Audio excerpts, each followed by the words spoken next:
Welcome back to another blazing edition of Hot Topics, the podcast powered by the Suncoast Tampa Living Network, where we dig into the ideas, innovations, and real life experiences shaping business, leadership, and the future of our industry. I'm your host, Quan Rimmer, and today we're talking about one of the most powerful and misunderstood tools in real estate today: home equity. Whether your clients are looking to consolidate debt, fund renovations, invest, or simply reposition financially, understanding HELOCs, refinances, and cash out options is no longer optional. It's essential. And today, we've got two lending pros who know exactly how to break it down, cut through the noise, and help realtors guide smarter conversations with their clients. And we are recording live from the Fabre Framework studio. Fabre Frameworks, your one-stop shop for real estate photography that help listings shine. Visit FabreFrameworks.com to elevate your next listing. And in this corner, representing CMG Home Loans, this is not just a lender. This is a strategist, a senior loan officer whose expertise spans from first-time home buyers to seasoned real estate investors with hands-on experience financing everything from single-family homes to multifamily properties up to 10 units. Originally from Russia and fluent in Russian, he brings a global mindset to American lending with a formal background in structural engineering. He's designed over 1 million square feet of industrial warehouse space, which means when he talks numbers, structure, and risk, he understands them from the ground up. But don't get it twisted. This isn't just spreadsheets and guidelines. He's also a creative force, a content creator in the mortgage space, a podcaster, a webinar host, and a musician who's performed at Imagine Music Festival, Okeechobee Music Festival, and Sunset Music Festival. He is the founder, guitarist, and singer of the band The Arcade, and he is a man who can play 6 musical instruments. When it comes to equity, he specializes in HELOC optimization, cash out refinances, blended loan strategies, and navigating both conforming and non-QM products across multiple market cycles. From bank statement loans to DSCR, ITIN, foreign national, HELOC financing, and asset-based lending and beyond. If there is a way to responsibly unlock equity, he knows where to find it and how to deploy it. This is data-driven lending with creativity, precision, and strategy. Stepping into the hot seat, ready to break down equity like you've never heard before, Grant Lee of CMG Home Loans. Man, what an intro. Thank you. Thank you so much for having me here, Quan. This is incredible. You are such a phenomenal host. This is the hot seat portion, right? Not yet. Okay, Yet. all right, Don't all worry. right. Don't worry. I'll It's leave coming. that for later. Leave the best for last. It's coming. And next, in this seat, representing EMM Loans, this is experience that cannot be taught. This is perspective earned through 25 years in the mortgage industry. Currently serving as the Senior Vice President of Sales, he has built, coached, and led high-performing sales teams, guided loan officers through shifting markets, and developed recruiting and growth strategies that directly impact realtors and borrowers alike. He's lived through multiple market cycles, rising rates, falling rates, booms, and corrections, and everything in between. And that matters because equity decisions are never one size fits all. What sets him apart is not just tenure, but clarity. He has a proven ability to take complex mortgage concepts and market conditions and translate them into clear, actionable guidance for both professionals and consumers. He has led national coaching sessions, built referral partner strategies, helped teams thrive in competitive environments. When it comes to refinancing and equity, he doesn't just speak theory. He's personally executed countless refinance transactions and brings real-world perspective, including firsthand experience living on the water in Clearwater, understanding both the financial and practical realities homeowners face. This is leadership. This is coaching. This is someone who knows how equity decisions affect real people and not just balance sheets. Entering hot topics with authority, insight, and straight talk. Scott Pendleton, Senior Vice President of Sales at EMM Loans. Man, I'm going to start taking you with me everywhere. I love that. That's good stuff right there. Thank you. That was good. Thank you. I try. Well, let's get started, gentlemen. For realtors and homeowners hearing the term home equity frequently, what does equity actually mean in the practical, usable terms today? Sure. Yeah, I mean, equity, the easiest way to explain it is whatever your house is worth. If you have a mortgage on there, the difference between your mortgage balance and the amount that the home is worth, that is your home equity. If you own the home free and clear, whatever you can sell it for, that's your equity. That nails it. I mean, listen, at the end of the day, it's the amount of value you have in your home based on how much you owe on it. It's not a complicated equation, right? Now, the value of your home, that may be in question, right? Right. People get emotional about how much they think their home is worth compared to what it's really worth. So that's where you need to work with a professional that can do the research for you and has the connections with appraisers and things of that to make sure that we're looking at the right value. And of course, as a lender, we're going to verify the value. Oh, yeah. Well, good. Why are equity-based lending options becoming a more common conversation in this market cycle? At the end of the day, we've got so many people right now that are at historically low interest rates, right? It doesn't make sense to refinance out of a 2.25% or 3% interest rate. And a lot of people were able to take advantage of that over the last few years. So when you're thinking about tapping into that equity, a home equity line of credit or a fixed rate second mortgage may be a great option for you, depending on what you plan on using that money for. And that's a very important distinction, because just using up the equity in your home isn't necessarily a good idea if you're just trying to change your lifestyle. This needs to be more of a business decision, and maybe it's something to help increase the value of your home because you're doing a renovation or something like that. But refinancing just to, or doing a home equity line of credit so you can go on vacation, probably not the best idea. That's true. And I think we're going to touch on that point a lot. What you use the money for is going to dictate if it actually matters or not. 100%. Right now, we're seeing record levels of credit card debt, and the cost of living just keeps going up. And I don't think the cost of wages are necessarily keeping up with the cost of living and the increase of that. So a lot of times when I'm working with clients, it's usually a couple of things. Debt consolidation is a very, very big thing that we do for people. 100%. That's a big reason for why people are doing refinances. They're just up to like their eyes in like credit card debt, student loan debt, and auto loans.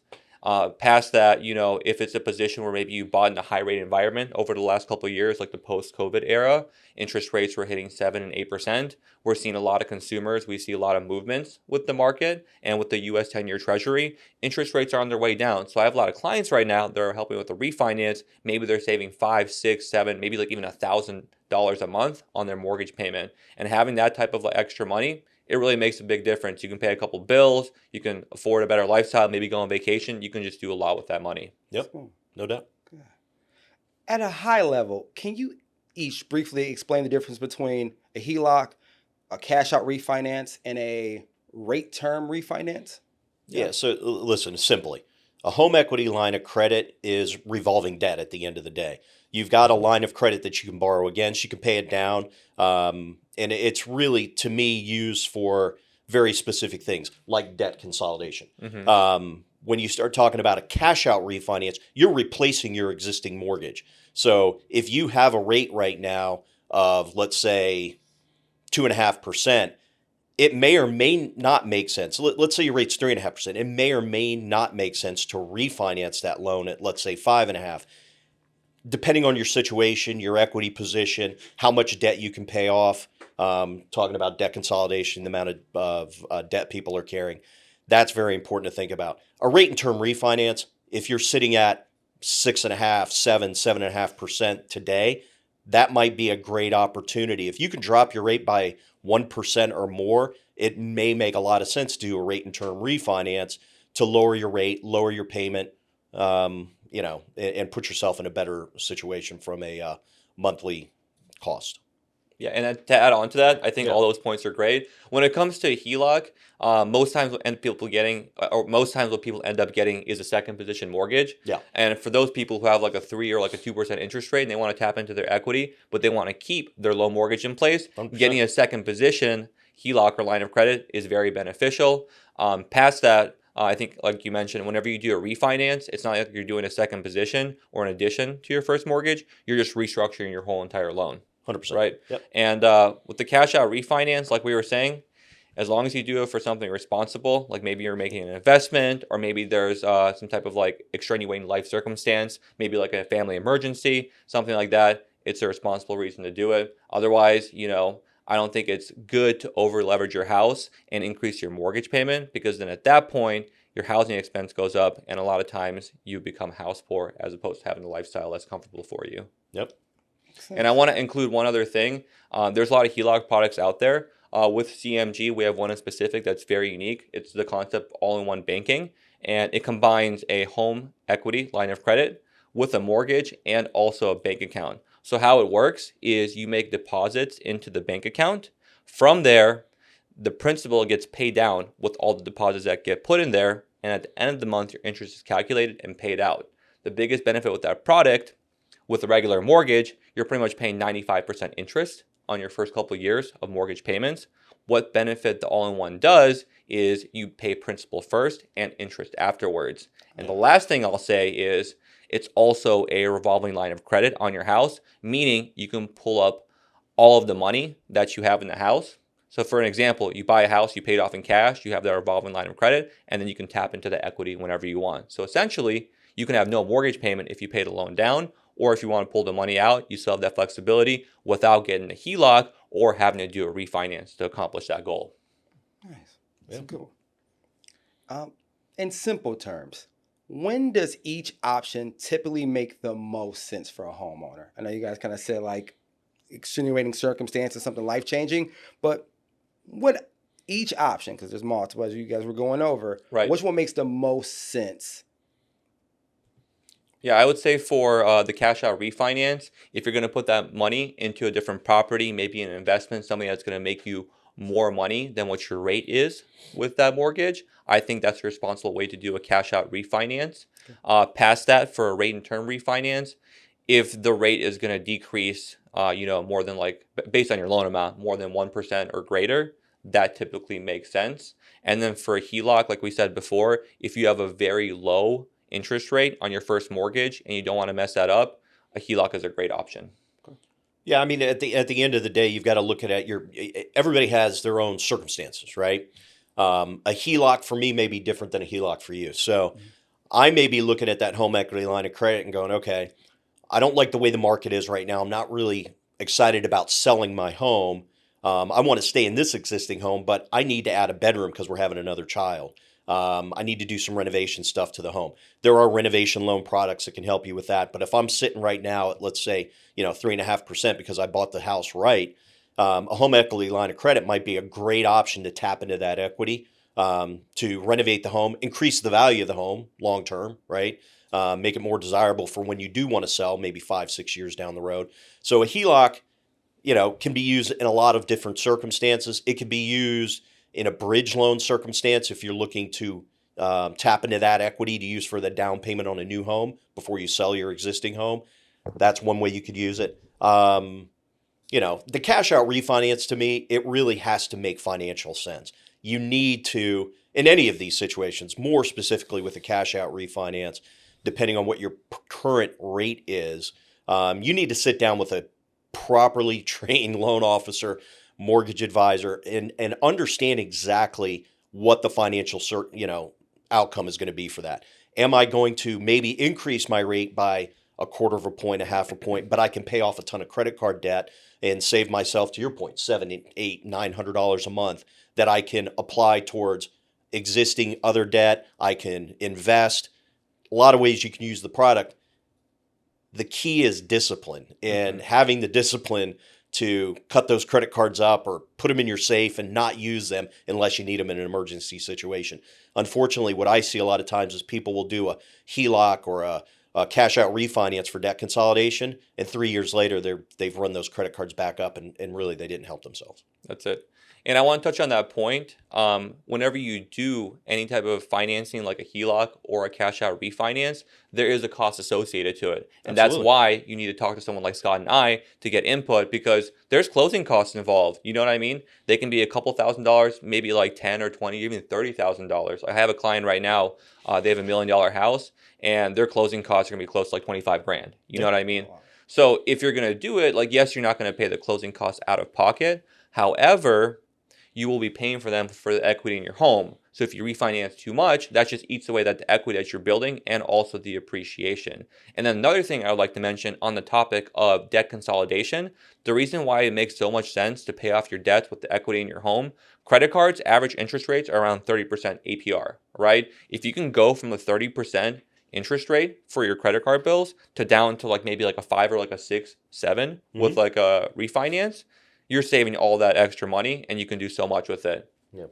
And it's going to be so much easier to pay off because it's just completely gone. Once you do the refinance, the credit cards are gone. And you could take that money to apply it towards the principal balance of your mortgage and pay your mortgage off faster. That's it. So, All good advice.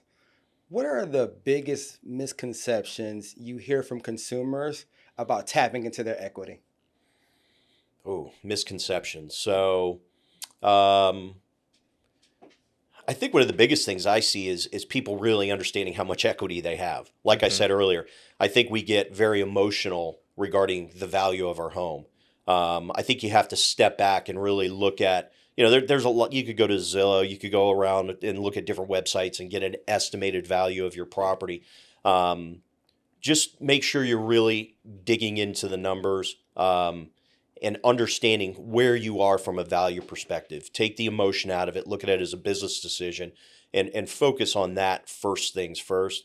And then, of course, the biggest thing I can recommend is talking to a local mortgage professional, myself, Grant, somebody that you know, like, and trust, maybe the person you originally did your mortgage with, and going over those numbers and sitting down, and don't make rash decisions.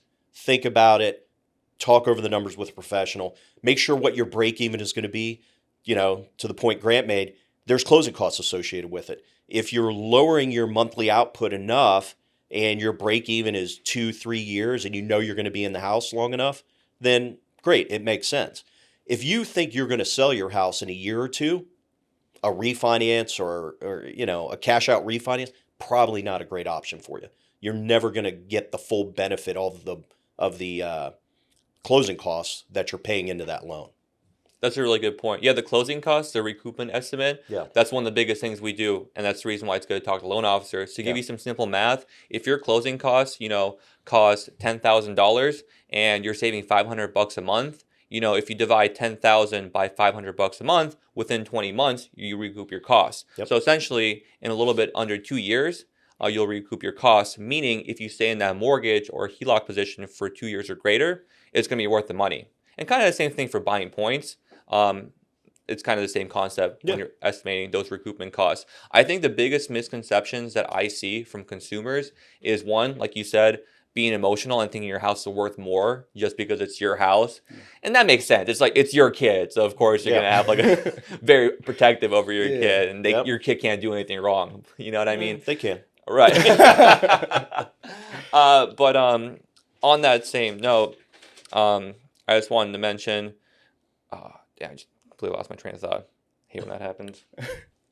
But what were we talking about just now? It was The misconceptions. Oh, misconceptions. Oh, the biggest misconception I see from homeowners is assuming how much equity they can pull out. So number one is how much your house is worth, and then two, how much equity they can actually pull out. Because some homeowners think like, oh, I can just pull out to the max loan to value. Like I can pull out 100% of my value. Right. But that is simply not the case. Right. Maybe if you are a VA, like a veteran, you can pull out up to 100%. If you're using a conventional mortgage, you can only pull up to 80% of your home's appraised value. So just knowing what type of borrower you are, what program you're using, and talking to an expert will let us tell you exactly how much you can pull out based on the value of your home. And if you want to find out the value of your home, I think it's good to talk to either an appraiser or a licensed real estate agent that can give you some comps to kind of give you a better ballpark of what that value is going to be. How does a HELOC actually work, especially the draw period versus the repayment period? So typically a standard home equity line of credit is tied to the prime rate. So remember, a HELOC typically is a variable rate product that's an interest only payment for the first 10 years, typically. So what happens is you have an interest only payment, which is a low payment for the first 10 years based on, your rate plus or minus prime, depending on your credit score. After that 10-year period, they're going to basically, for the lack of a better term, recast your loan for the next 20 years based on a full principal and interest balance. The reality is a HELOC is very good in situations where you're not really thinking about this to be a long-term deal, right? My recommendation, if you're going to use a HELOC, you want to really try to pay that down as quickly as you can. If you can pay that down over the first 10 years, remember, when you've got a home equity line of credit, it's like revolving debt. As you pay it down, if you need it, you can tap back into that money, right? Most HELOCs, you get a checking account with it or a credit card with it. So you have access to those funds. You don't have to draw all the money at once. So you could take a home equity line of credit for $250,000 and maybe only draw $50,000. You're only paying interest on the $50,000 that you draw. So that's an important distinction as well. So it's a really good tool for a disciplined investor. Mm-hmm. You have to be disciplined with this money. But like a credit card, when you use a credit card, you're trying to pay it down and pay it off as quickly as you can. You should think of a HELOC the same way. Right. And it's kind of I think it's kind of a risk putting a credit card in your house, because you take this draw and then you don't make the payment and they can foreclose on the house because you've missed this payment on your HELOC. It's kind of dangerous. And then the other thing I think that you mentioned is that it's tied to a prime rate. Mm-hmm. A lot of times, people look at the mortgage interest rates, they're maybe 5, 6, 7% right now. HELOCs are usually like 8, 9, 10 plus percent, right? So it's a much higher interest rate whenever you're borrowing. And then the draw period, depending on what HELOC you get, they have different time frames of how long you can take draws out on the HELOC. A common one that I see is like a 5-year or like a 10-year draw period, where within that 5 or 10 years, you can take out up to that limit of, let's say, for example, 50,000. And then once that 10th year comes into place, like you mentioned, that's when the interest only switches over to principal and interest. Yep. You're paying the interest on the HELOC and also the principal. And I know that you touched on the draw period and repayment for a regular HELOC. For the all-in-one, it's a little bit different. I wanted to touch on that just for content purposes and to get the word out. But the draw period for an all-in-one loan is 30 years. You can make draws, for the whole 30 years that you have the all-in-one loan. And for the first 10 years, you can take out the maximum amount, which is whatever you got the property for. Say you put 20% down, you'll be able to pull up to 80% for 10 years. And then it linearly decreases over time. So, at 20 years, you can pull out, 80% of, I'm sorry, at the 10-year mark, you can pull out 80% of the equity in your home. At the 20-year mark, you can pull out 40% of the loan that you took, and so on and so forth. Perfect. And we'll be right back with more from our guests as we keep the conversation burning on Hot Topics live from the Fabre Framework studio. Fabre Frameworks, your go-to team for professional real estate photography that helps listings stand out, attract attention, and move faster. Learn more at FabreFrameworks.com. All right, it's time to turn up the heat. Welcome to the hot seat, gentlemen. Each of you have 2 minutes to speak directly to our audience. Tell realtors and homeowners what sets your approach apart when it comes to helping clients unlock equity the right way. The spotlight and heat are all yours. Grant, you will be first. Wonderful. Hello there, viewers at home watching this on your TV or computer. My name is Grant Lee. I am a licensed senior loan officer with CMG Home Loans. Been in the business for about 3 years. I'm a local lender and investor in the area. A little bit of background about me. I'm a part of the YPN committee. I'm an ambassador this year. Also an active member in the investor community with the Elite Investor Mastermind Group. Also a husband and newly a father of a 3-month-old. So Congratulations. That's just awesome. became a dad recently. A little bit more about the company that I work with. It's a phenomenal company. CMG Home Loans has been around for 30 years. They are number 5 lender in the country. And last year alone, they did about $30 billion in mortgage origination. That's billion with a B, so $30 billion. Proud to be there. They got really good systems. The leader, He is a loan officer at heart, single shareholder, owner of the business, and I can really get behind his vision. And I know that every decision that he makes, it's not to please investors or to please the committee. It is with the loan officer in mind, first and foremost, and that is why I'm honored to be a part of that company. Nice. Grant, you got to tell our listeners, our viewers, how to reach you, how to get in contact with you. Sure. You can reach me by phone at 813-618-9095. Unlike bankers or credit unions, you can reach me on weeknights and weekends. Call me whenever, and I'll pick up the phone. You can also email me at grantl@cmghomeloans.com. Perfect. Scott, you're up. Well, you know my name. I'm with EMM Loans. I've been with EMM Loans since 2014. I've been in the mortgage industry for a little over 25 years. As you know, Quan stated earlier, I've seen a lot. I've seen the ups, I've seen the downs. My biggest focus prior to being in leadership, and I do still run a branch here in the Tampa Bay area. I do still originate, even though I am one of the senior vice presidents of sales at my company. My career started in the Coast Guard in the early 90s. I was United States Coast Guard for 4 years. So really, the beginning of my career, I focused a lot on the VA loan product. I've taught VA classes at GTAR and local associations before they were STAR, our new name. But my passion has always been around serving our heroes, police officers, firefighters, veterans in the community. I've really kind of hung my hat on that VA loan product. It's something I firmly believe in. At the end of the day, I look at, much as I always have in my career, I've looked at this as a service industry. In my leadership role now, my job is to serve our teams, our salespeople, to make sure that they can be successful. I've kind of treated that same, the realtors that I've worked with over the years, I've treated the same way. My goal is to serve them in a way to make sure that they look good for their customers. That's my goal for you as a realtor. And as a customer, my job is to serve you, to make sure you get the best financing options available. At the end of the day, I've got a ton of experience. I've been in the industry for a long time. I'm in a unique position now as a leader in my company where I get to do a lot of coaching, business development with our teams. And you know, being the type of person I am with a service mentality, that's something I want to be able to give back to my realtor partners as well. So if you have, you know, the need to have somebody come in and do some coaching and training for your real estate teams, I'd love to help you with that. I have a passion for it. I love doing it. I do a lot of content as well. I do a lot of social media content.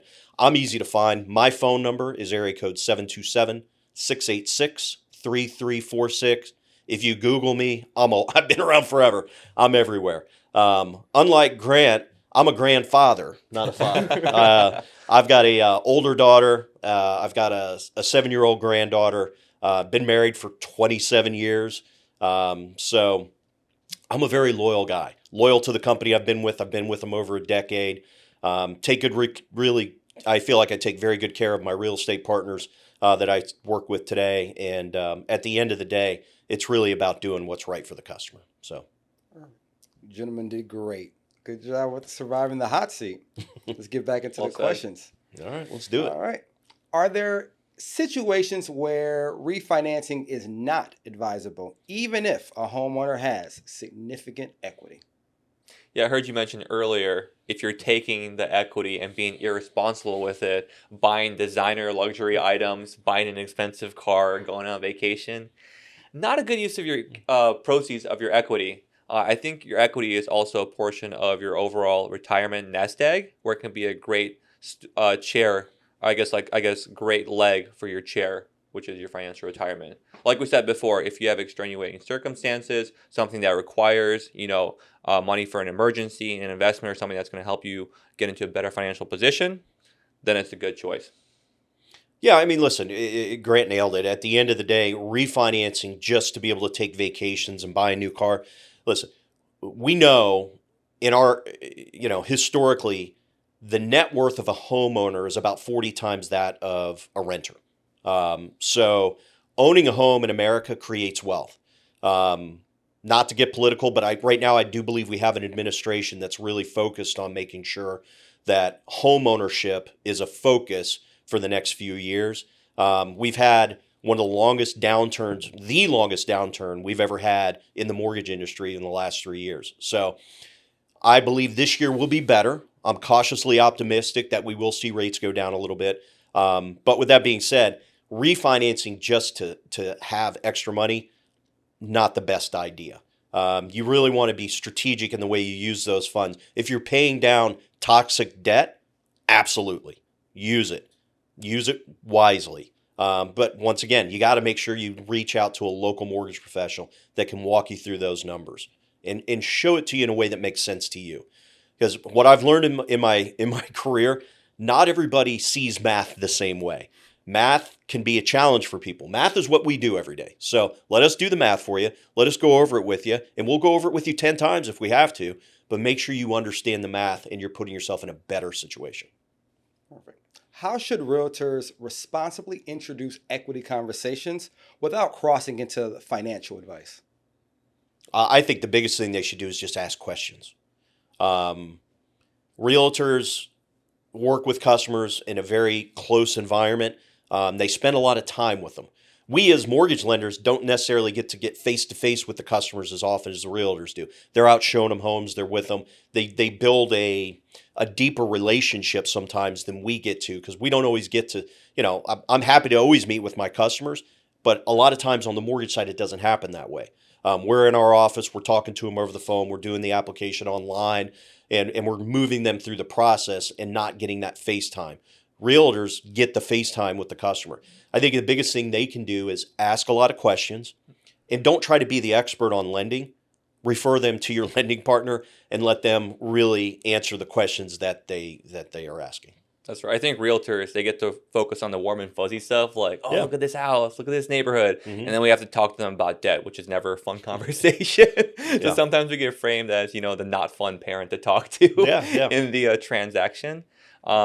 Something that I would like to add, I think it really depends on the experience of the realtor. Of course, yes, they should let the lender be the financial expert and dive into the numbers. That way we can just look at their finances. The realtor doesn't have to get into that. But I work with a couple of realtors that are very seasoned investors that understand financing very, very clearly. If they have the knowledge and the right information and tools available, they can give them a brief overview. But to keep that, confidentiality between the client and the realtor, I think a lender plays a very important role for diving into the nitty-gritty, taking apart the financing, and really giving them a good consultative approach for how to structure their debt. Absolutely. What are some questions every homeowner should ask before tapping into their equity? Oh, wow. There's a lot of questions they should be asking. I think they need to look at, before they even talk to a lender, they need to really sit down and look at their financial situation. Do you have a budget? If you do not have a budget, create a budget. I could help you with creating a budget. And most lenders will tell you the same. We'd love to help you create your budget. That's number one, making sure you understand your numbers. And then, the questions you need to ask are, what kind of terms are we looking at? What's the interest rate for this product compared to this product? How much equity can I tap into? Looking at your overall situation, understanding your credit, that's very important. Let's be honest, we don't all have the exact same credit scores. Everybody has different credit profiles. Understanding your credit profile, how much debt you have to the amount of income you're making, how we can assist you to bring those numbers down. Those are all very important questions. But to me, the biggest thing is as an individual, before you even speak to a mortgage lender, make sure you've got a budget and you're understanding exactly what your numbers look like. That's perfect. Well said. Yeah. Good. How do closing costs, fees, and long-term repayment realities differ across these products? Yeah, sure. When it comes to HELOC, closing costs are very minimal because the process is pretty easy. Now, when you go into a cash out refinance, because you're structuring or restructuring the whole entire loan, the costs are increased as a result. I would say that the costs are very similar to the closing costs for a home purchase, right? Which is typically anywhere from like 3 to 5%, depending on how much points you have.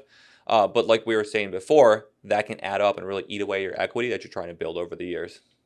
Yeah, because you have to remember when you do a refinance, when you're refinancing your existing mortgage, You're paying doc stamps on that mortgage again. You're paying intangible tax on that mortgage again. We have to have an appraisal. There's title fees. These are not lender fees typically that are driving up these costs. Remember, they're third-party fees. So you've got, you have to typically have a new appraisal done. Not always. Sometimes we get an appraisal waiver when we run the automated underwriting. But there are costs associated with it. And that's something you have to understand. You have to understand those costs. You need to see a breakdown, see different examples, right? Maybe a 15-year mortgage is a better option for you depending on your financial situation. Because a lot of times we can get you a better rate on a 15-year fixed mortgage than a 30.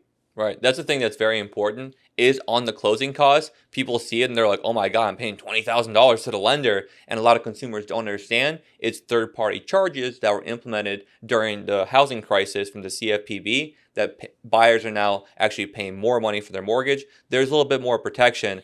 But I would say the lender fee, industry standard for lender fees, is the cheapest item on the whole entire closing cost worksheet. Out of the closing costs, industry standard is like around $1,800 for lender fees, and it's for people that are actually doing the work to get you to the finish line. Yeah. So it's it's a cost that makes sense. Yeah, 100%. 100%. What advice would you give homeowners to avoid over-leveraging their property? Sure. Don't do too many refinances because you're just eating away at your equity. That's simple.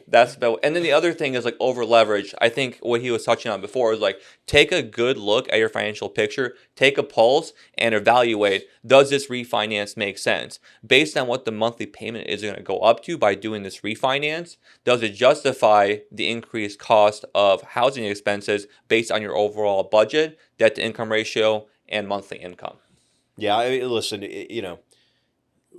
equity's great, but the more equity you have, the more net worth you have.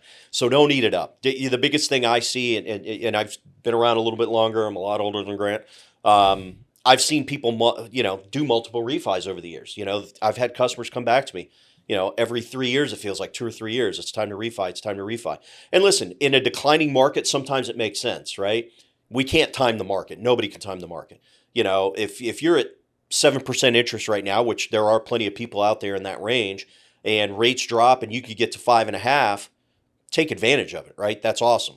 But if something dramatic happens, not that I think this will ever happen, I don't think we'll ever see rates in the 2s or 3s again.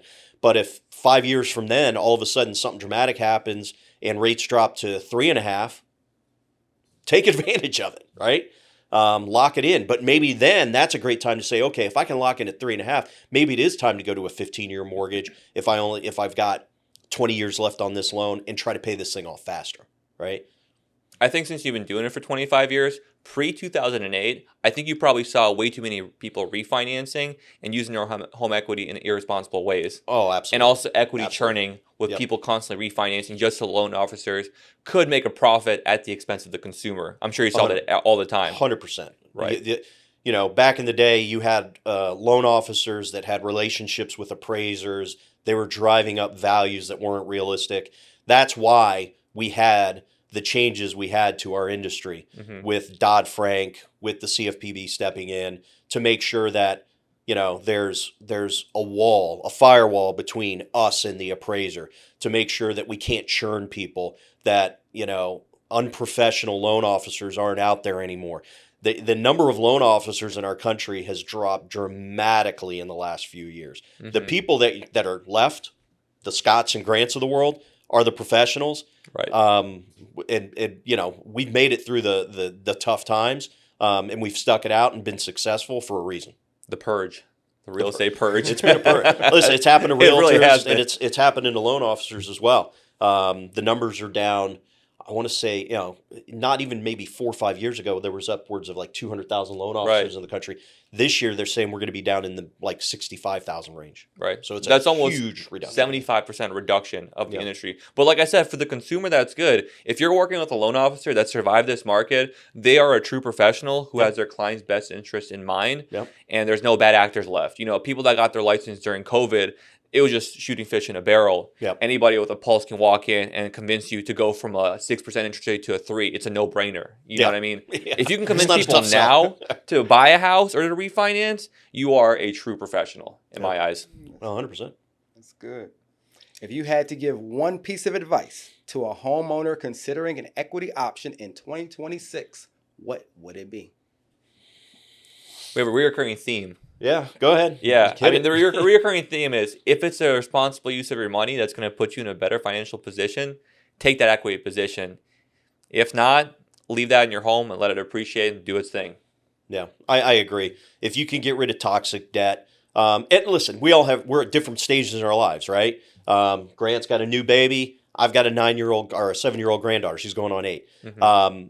You know, the stage of life that I'm in is very different than Grant's. We're all in different stages. You may need that equity for healthcare reasons. Depending on your age, there's reverse mortgage options for you as well, where you could, potentially have that home pay you, right? If you've got a strong equity position and you're unable to work anymore. So there's a lot of things you have to look at. At the end of the day, it's got to be a responsible decision. If you can get rid of toxic debt, if you could put yourself in a better financial situation without really harming your net worth, then I think it's a great decision. Yeah, or if you can save money on your monthly payment, or if you can put that money into an investment that makes twice the amount of money that you're 100%. paying on the interest, Yeah. go ahead and do it. Yeah. That's when I would say to do it. And that's the thing. I'll look at clients sometimes and I'll have to tell them, like, it's not a good time to refinance, even though they really want to. And maybe that's not the answer they want to hear, but when I explain it to them, they understand my sentiment and where I'm coming from. 100%. Are there any red flags realtors should be watching out for that indicate a client needs to speak with a professional lender like you sooner rather than later? Oh, yeah, definitely. If they're financially strapped and they're complaining about money or they're talking about credit card debt, divorce, you know what I mean? Those are typically the things that, signify somebody might need some financial help, and the refinance or the line of credit or HELOC might be a good option. Yeah, that absolutely. I think sometimes it could be, also we talked a little bit briefly about using a HELOC as a bridge to purchase a new home. That could be a reason, to tap into equity as well. At the end of the day, the flags are: I've got credit card debt. I'm financially strapped. Reach out to a mortgage professional and talk to somebody that could really go over the numbers with you in detail. Yeah, I would like to elaborate on the bridge loan option because I think that's also, it's like a cousin of like a HELOC or like a refinance, right? Yeah. A lot of people don't know how it works. What a bridge loan allows you to do is if you have enough home equity, you can actually tap into that equity and use that for the down payment for the proceeds of the next home that you're buying. Now, the biggest benefit and the biggest difference between a bridge loan and a HELOC or a cash out refinance, at least in my eyes, the product that we have, whenever you take out the bridge loan, if you have a mortgage on that existing property or departing property, they don't count that liability against you. 100%. Whereas if you had like a second position mortgage, a HELOC, or like another refinance, any type of like line of credit that you're taking, you have an associated cost and liability, and that might hurt your debt to income ratio for the 100%. next house that you're buying. Yep. So with a bridge loan, it takes off that liability, which decreases your debt to income ratio, which gives you more leverage and flexibility to buy a home. And another interesting thing about the bridge loan, the way that it works is the bridge loan company actually writes you a contract to buy your house in 6 months. If you can't sell the house in 6 months, they want their money back. They'll buy the house from you at a steep discount, usually 80% of market value. You don't want that to happen. So you better hope that if you do take the bridge loan, use it to buy another house, You can do sell the everything house. you can to sell that house Right. and sell it quickly. Yeah. And the other piece of that for our realtor partners out there, you can do a non-contingent offer. That's right? it. Yeah, that's that's the the biggest biggest thing, thing. right? Yeah. So the offer you're making is not going to be contingent on the sale of the existing home, and you don't have to count that debt. And we have a similar product. Most lenders do these days. There's a few different products out there for you in that range. So there's a lot of tools that are available to help home sellers, home buyers, and homeowners. Once again, it all goes down to being responsible and talking to a local professional. Perfect. Last question. What's one thing realtors should stop saying about equity and one thing they should start saying instead? You got a good one? No. The biggest one that I think of is when you buy a house and it gets appraised greater than what your purchase price is. Realtors are like, oh, you instantly have $50,000 of equity. Yes, you do, but it's not like you can tap into that money without making either like a sale or a restructuring of the debt that you're taking. Like, yes, it's great that you have that additional equity when you're buying the house, but it's not like you have that money the very next day and you can just use it like freely, right? That's True. the biggest Yeah. misconceptions Okay. that I say. And Yeah. so for that regard, I would just maybe change your languaging and explain like, yes, you're getting this equity. Keep in mind there's strings attached. You can't tap into it instantly, but the benefit is you're buying a house for much cheaper at a bigger discount than what the purchase price is for. That's a good one. Yeah. Well, I think the moral story in that is, hey, I'm a great realtor, and I got you this amazing deal. Right. Quan was a realtor. He knows what I'm talking about. I do. Right. Yes. Which is true. That is an amazing Yeah, deal. yeah. You got a great deal. You bought Yeah. a house. You were able to negotiate. That realtor was able to negotiate a deal for you that got you in a home that already has some equity in it for you. That's great. Long term. It's not immediate use. Yeah. I mean, at the end of the day, equity can be a great tool if used responsibly. Mm-hmm. And I think, listen, much like I was just saying in the mortgage industry, we've seen a lot of, mortgage people get out of the business. A lot of realtors are getting out of the business as well. The realtors you're seeing out there today, they've weathered the storm. They're working their butts off. Mm-hmm. They're the best of the best, for lack of a better term, that Yep. have been able to stick out this, this downturn we've been on. Trust them. Trust your realtor partners,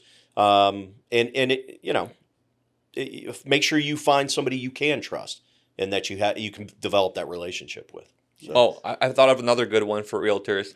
On the same conversation that we were having before, whereas you get the house for a discount and they negotiate a lower price for you, I would say have that realtor have the lender in the conversation during a negotiation, because a lower sales price doesn't always provide the biggest benefit for the home buyer. 100%. Like, for example, let's say you buy a house, maybe it's 300 grand. If you were to get like a 3% seller credit on that, that'll be 9 grand. And you could use that 9 grand to cover closing costs. Maybe if they don't have enough money, maybe you can use that to buy down their rate, like a point or like a point and a half, and save them like a couple $100 on their monthly payment. Just because you reduce the price of the home doesn't necessarily mean they're going to have savings. If you use the same amount of money for what you negotiated the price down and applied that towards a rate buy down in your closing costs, you would have 4 times more savings, right? So let's say you buy the house for $290 instead of $300, and you're like, oh, yippee, like we got a good deal. My realtor's awesome. I got $10,000 off. Great. That's not going to take as much money. That's going to maybe take off like, I don't know, $40 a month on your monthly payment. $10,000 amortized over 30 years is not a lot. It's not a lot. So you're saving $40 from that 10 grand. Or take a full price offer at $300,000. Take that $10,000 that you got as a seller credit, put it towards the rate buy down, and now your buyer's saving $200. Now, $50 a month, that's not going to make a difference for me. $200 a month, that's a bill. That's a couple nice dates. That's maybe like extra $3,000 at the end of the year. That's a utility bill. Whatever you Pays want. your electric bill, maybe. That's what I'm saying. Yeah, maybe. Right, depending on how big your house is. Maybe. Yeah, Maybe. or what you set your AC to. Right. Yeah, that's the other thing. Yeah. But yeah, those are the 2 biggest things that I would say for realtors. Yeah. Well, and on that point, I think that's great. Whether you're a listing agent or a buyer's agent, making sure that you're tapping into the experience and the tools that your lender has, because a lot of us have tools where we can illustrate that to your sellers and to your buyers. The cost of waiting scenarios. Why some people, for example, are sitting on the fence right now saying, "I'm going to wait until rates drop into the mid 5s." Well, let me tell you what's going to happen if rates drop to 5.5%. The housing market's going to heat up. It's going to go crazy. The house you could buy today for $400,000, if rates drop to 5.5%, there's going to be more competition for that house. That house may cost $450,000, $475,000. So if you do a scenario and look at the cost of waiting, if I could buy the house at $400,000, let's say at 6.5%, or I buy the house at $450,000 at 5.5%, guess what? The payment's about the same. Mm-hmm. And you lost $50,000 worth of equity. So maybe not the best decision. And then as a seller, if you're working with listings, being able to illustrate to that seller how dropping your sale price is not maybe the best option. Hey, let's really go to the market and say we're not going to drop our sale price. We're going to take our $300,000 home. We're going to keep it at $30,000, but we're going to give you a 2% seller concession that you can use to pay your closing costs or buy down your rate. And we've got tools to illustrate that, so you can show it to your listing agent, to your buyer on your list, or to the seller on your listing, and then they can take that now and use it for open houses and things like that to market the home more effectively. We have tools to help you with these things. You just got to make sure you're working with the right lender that has those tools available to help you. Yeah, and that's why a lending partner is very helpful for listing agents. Yeah. They can, like you said, make illustrations of the benefits and the different options that you can create when giving up the seller concession. I'll give you a perfect example. Not only can you buy the rate down or decrease your closing costs, you can also do something that's called a temporary buy down. If you give around like a 2% concession, you can get a 2% lower interest rate. And in today's market, certain clients can maybe get like a 3.9 or like maybe like a 4.1% interest rate by doing the 2-1 buy down. And the hopes is, the qualifying rate is going to be in the 5% range. For the first year, your mortgage is going to be 3%. The second year, your mortgage is going to be 4%. And then by the third year, it's going to go back up to 5%. But hopefully by that time, markets improve. Maybe you have a better equity position and you can tap into that equity to do a rate and term refinance to lower the payment. Another really good example of using that seller concession is something that CMG offers, which is a list and lock. Essentially how that works is the seller would put up a seller concession to buy down the rate, and then CMG matches that at 1%. So for listing agents, we can give them a whole marketing package and also give illustrations on how much they can buy the rate down with the list and lock product. If the going rate is around 7%, the list and lock is typically 1.5 or 2% lower than what the going par rate is. Yep. And a par rate, for all the viewers out there, is the interest rate that you pay without paying additional points to lock in your interest rate on your 30-year mortgage. Yep. Perfect. Well, let me give a big thank you to Grant and Scott for bringing clarity and real-world insight to today's conversation. To our realtors listening, equity conversations are not about selling loans. They're about positioning yourself as a trusted advisor who understands the full financial picture of home ownership. Download, subscribe, share, turn on your notifications so you never miss the heat. More expert guests, real talk, game-changing insights are coming your way on Hot Topics, live from the Fabre Framework Studio. Fabre Frameworks, specializing in professional real estate photography that helps listings stand out, attract buyers, and make a powerful first impression. Learn more at FabreFrameworks.com, the official studio home of the Suncoast Tampa Living Podcast Network. This is your host signing off. Until next time, keep pushing boundaries, delivering value, stay protected, and standing out like the star you are.